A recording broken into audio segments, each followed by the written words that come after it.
Rusia mendesak pasukan Ukraina di Severodonetsk untuk meletakkan senjata mereka, menyusul pertempuran yang kian sengit di kota tersebut. Melalui pernyataan Kementerian Pertahanan, Rusia mendesak para prajurit hingga relawan pasukan Ukraina menyerah, seperti yang telah terjadi pada rekan-rekan Anda sebelumnya yang menyerah di Mariupol. Kami meminta otoritas resmi di Kyiv untuk menunjukkan kehati-hatian, dan memberikan instruksi yang tepat kepada para pasukan untuk menghentikan perlawanan mereka yang tidak masuk akal, dan menarik diri dari wilayah pabrik Azot, kata Kemhan Rusia pada Selasa lalu. Menyerah akan menjamin perlindungan terhadap nyawa dan kepatuhan terhadap semua norma Konvensi Jenewa untuk perlakuan terhadap tawanan perang, seperti yang terjadi pada rekan-rekan Anda yang sebelumnya menyerah di Mariupol, ucap Kemhan Rusia. Rusia menggempur habis-habisan Severodonetsk, wilayah yang menjadi epicentrum perang di Donbas, Ukraina. Sejak akhir Mei lalu, Severodonetsk menjadi arena pertempuran sengit antara pasukan Rusia vs Ukraina. Hingga kini, Rusia mengklaim berhasil mengendalikan kota itu. Beberapa waktu berselang, Ukraina mengklaim sukses merebut kembali sebagian wilayah di kota itu. Presiden Ukraina, Volodymyr Zelensky, juga mengatakan Severodonetsk menjadi epicentrum peperangan di Donbas.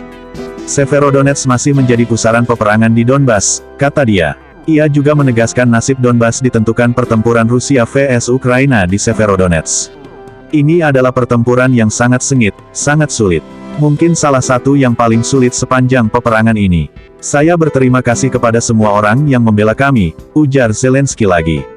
Ia kemudian berkata, dalam banyak hal, nasib Donbas kita ditentukan di kota Severodonetsk. Sementara itu, pasukan Rusia mengatakan siap melakukan operasi kemanusiaan, mulai Rabu untuk mengevakuasi warga sipil dari pabrik kimia Azot yang dikuasai Ukraina ke wilayah yang dikuasai Rusia di utara. Militer Rusia mengumumkan kesiapan mereka untuk melakukan operasi kemanusiaan untuk mengevakuasi warga sipil dari Azot ke arah utara, menuju kota Svatov, di wilayah yang diduduki Rusia, kata Kemhan Rusia seperti dikutip CNN.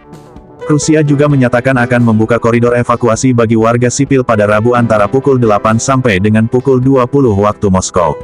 Kepala Administrasi Militer Severodonetsk Ukraina mengatakan Selasa bahwa lebih dari 500 warga sipil terus berlindung di pabrik kimia Azot, yang masih di bawah kendali Ukraina, dan yang menurut pihak berwenang telah menjadi sasaran penembakan intensif oleh pasukan Rusia.